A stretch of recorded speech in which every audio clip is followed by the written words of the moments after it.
Hello guys, we will starting the new chapter Rise of Nationalism in Europe, the first chapter of history. In this video, we will cover this chapter, but not fully, partially.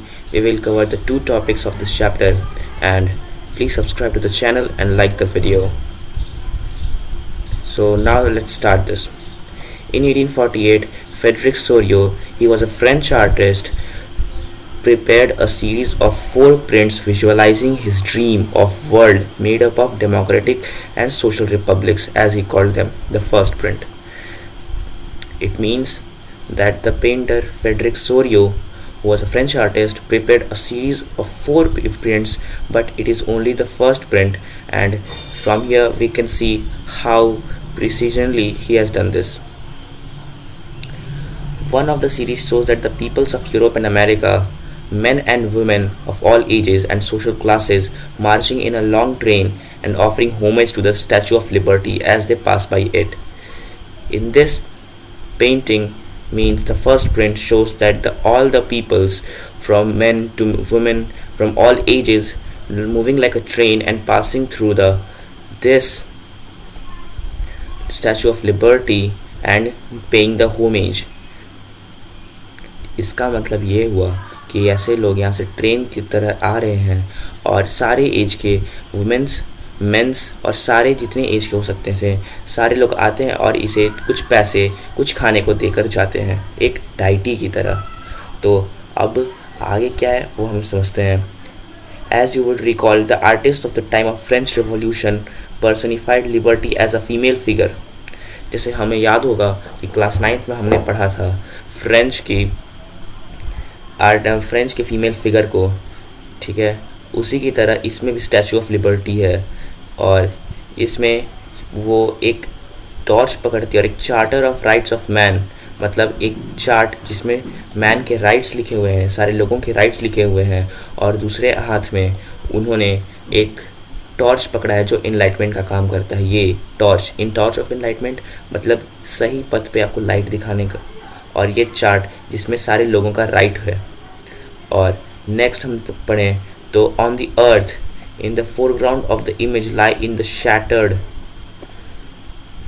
Remains of the symbols of absolutist institutions. इसमें अर्थ पर मतलब इस धरती पर आप जैसे देख सकते हैं यहाँ पर बहुत सारे राजा लोगों के मुकुट गिरे हुए हैं, और इस मुकुट का गिरने का मतलब ये है कि जितने भी एब्सोल्यूटिस्ट इंस्टीट्यूशंस, मतलब जहाँ पे एब्सोल्यूट पावर का उपयोग किया जाता था, जैसे कि राजा लोग, उन सब को ध्वस्त कर दिया गया है. और आगे पढ़ा जाए तो इन सोरियोज यूटोपियन विजन, यहाँ पे यूटोपियन का मतलब होता है एक ऐसा सोसाइटी, एक इतना अच्छा सोसाइटी जो कभी मतलब आइडियली एग्जिस्ट नहीं कर पाता. जैसे आप यहाँ पे पढ़ सकते हैं, a vision of society that is so ideal that is unlikely to actually exist. So ये कभी एग्जिस्ट नहीं कर सकता है, ऐसा बोला जा रहा है. The peoples of the world are grouped as distinct nations through their flags and national costume. यहाँ पे लोग अपने डिस्टिंक्ट नेशन को रिप्रेजेंट कर रहे हैं अपने फ्लैग्स से और अपने कपड़ों से. जैसा कि आप देख सकते हैं जर्मनी के लोग, यहाँ पे इटली के लोग, यहाँ पे दूसरे कंट्रीज़ के लोग. और आगे पढ़ा जाए तो आगे लिखा हुआ है leading the procession way past the Statue of Liberty are the United States and Switzerland. इस स्टैचू के आगे मतलब इधर लेफ़्ट साइड में आप देख सकते हैं कि कैसे यूएसए और स्विट्ज़रलैंड पार कर चुके हैं. स्विट्ज़रलैंड का फ्लैग ये पार कर चुके हैं क्योंकि वो पहले से एक नेशन स्टेट बन चुके थे. which is the time where already nation states in France identifiable by the revolutionary tricolor has just reached the statue. जैसे कि आप देख सकते हैं कि फ्रांस के भी लोग एकदम पहुंच ही रहे हैं स्टैचू के पास, क्योंकि उस समय फ्रांस के लोगों के पास भी रेवोल्यूशन हो ही रहा था. और she is followed by the people of Germany. She मतलब Statue of Liberty is followed by the people of Germany bearing black, red and gold flag.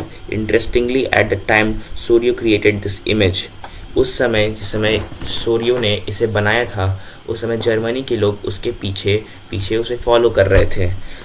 The Germany people did not yet exist in the as a united nation. The flag they carry is an expression of liberal hopes in 1848 to unify the numerous German-speaking principalities into a nation state under a democratic constitution. यहाँ पे German people जो थे वो exist नहीं करते थे एक United nation में, वो टुकड़ों में बटे हुए थे और उनका फ्लैग जो था वो बस एक एक्सप्रेस था लिबरल होप का, जो मतलब कभी ना कभी ऐसा हो कि जर्मन फिर से एक हो जाएंगे तो और वो एक डेमोक्रेटिक कॉन्स्टिट्यूशन बनाएंगे. German peoples following the German peoples are the peoples of Austria, क्योंकि जर्मनी अलग अलग जगहों में बढ़ चुका था. कोई ऑस्ट्रिया के थे, कोई किंगडम ऑफ टू सिसिलीज के थे, कोई लोम्बार्डी के थे, कोई पोलैंड के थे, कोई इंग्लैंड के थे, कोई आयरलैंड के थे, कोई हंगरी और रशिया के थे. फ्रॉम द हेवेंस, आप देख सकते हैं ये आसमान में भी आपको बहुत सारे लोग दिख रहे होंगे. From the heavens, from the heavens they were also staring at them. यहाँ पे आप कह सकते हैं वो भी इन्हें देख रहे थे, गेज थे. मतलब यहाँ पे देखा जाए तो ये लोग जितने भी यहाँ पे थे, ये कोई इनके पूर्व मतलब यहाँ पे हमारे क्राइस्ट हैं, यहाँ पे एंजल्स हैं और कोई पूर्वज लोग हैं जो इन्हें ऊपर से देख रहे हैं और इन्हें आशीर्वाद दे रहे हैं. They have been used by artist to symbolise. वो ऊपर से जो जो देख रहे हैं और क्राइस्ट, उन्हें आर्टिस्ट ने यूज़ किया है सिम्बलाइज करने के लिए fraternity among the Nations of the world, सारे नेशंस के वर्ल्ड में. This chapter will deal with many issues visualised by Sorio in figure 1. ये चैप्टर बहुत सारे इश्यूज़ को विजुअलाइज करने वाला है जो सोरियो ने डिस्कस किया फिगर 1 में. During the 19th century, nationalism emerged as a force which brought about sweeping changes in the political and mental world of Europe. यहाँ पे कहने का मतलब है बहुत सारे चेंजेस लाए 19th सेंचुरी में नेशनलिज्म के फीलिंग की वजह से, जिसका एंड रिजल्ट बना था कि emergence of nation state in place of multinational dynastic empires of Europe. इसके कहने का मतलब है कि पहले जो ऐसे मल्टीनेशनल डायनेस्टिक एम्पायर्स थे, मतलब जहाँ राजाओं का शासन होता था और उस समय देश नहीं हुआ करते थे. राजाओं के शासन में 2-3 देश एक ही में मिल जाते थे. जैसे आपको ही पता होगा कि इंडिया पे जब ब्रिटिश राज करते थे उसमें पाकिस्तान इंडिया दोनों एक थे, उसे कहते हैं multinational dynastic empires of Europe. वैसे एग्जांपल्स होते हैं जो नेशन स्टेट में बन गए, जो एक टेरिटरी बन गए जहाँ पे डेमोक्रेसी होता है, जहाँ पे इम्पेरियलिज्म ख़त्म हो गया है. The concept that practices of modern state in which centralised power exercised sovereign control over a clearly defined territory had been developing over a long period of time. The concept of practices of modern state, जो concept है modern state को practice करने का, जो centralised power है exercise करते एक sovereign control जिस पे कोई और कंट्रोल ना कर सके, खुद कंट्रोल करें. Sovereign control over a clearly defined territory, एक क्लियर डिफाइंड टेरिटरी जहाँ पे अब वो टेरिटरी डिफाइंड है, ऐसा नहीं है कि बाद में फिर वो चेंज हो जाए, उसे कहते हैं clearly defined territory. Had been developing over a long period of time in Europe. वैसे बहुत सारे देश बनना स्टार्ट किए थे यूरोप में. But a nation state was one with which majority of its citizens are not only its rulers came to develop sense of common identity.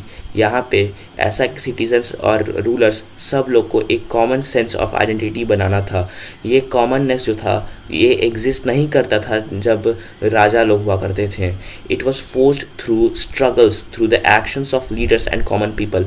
ये commonness जो, ये फीलिंग जो बनी, ये बहुत मुश्किल से बनाया गया लोगों से और लीडर्स से. This chapter will look at the diverse processes through which nation states and nationalism came into being in 19th century of Europe. ये चैप्टर डील करेगा कैसे यूरोप में 19th सेंचुरी में आगे बढ़ा. Thanks for watching the video guys. Subscribe to our channel and like the video. The next part will be in the next video.